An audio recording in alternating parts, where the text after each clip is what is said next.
भाव बस छोटा लाइन बा और भैया हमारे हैं संदीप भैया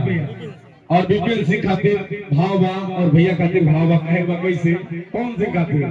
वाह माननीय गुरु जी हमारे पवन सिंह जी खातिर भाव बा कहे बा नजरिए के पता होला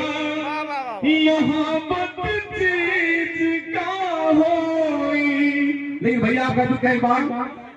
हर करब इंतजार यार हर पिपरा के छाव में हर करब इंतजार यार हर पिपरा के छाव में नील खातिया जय हो नील खातिरा जय हो बलमुआ के गाँव में नील खातिरा जय हो।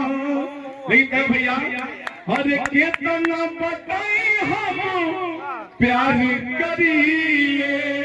हर आज भी मोहब्बत हम तो उतने करिए। संदीप भैया हर पाँव के निशाने पे हबू हर पायल तोहर पाँव में नीले खातिर जय हो बलमुआ के गाँव में नीले खातिर जय हो हे महुआ गाँव में नीले खातिर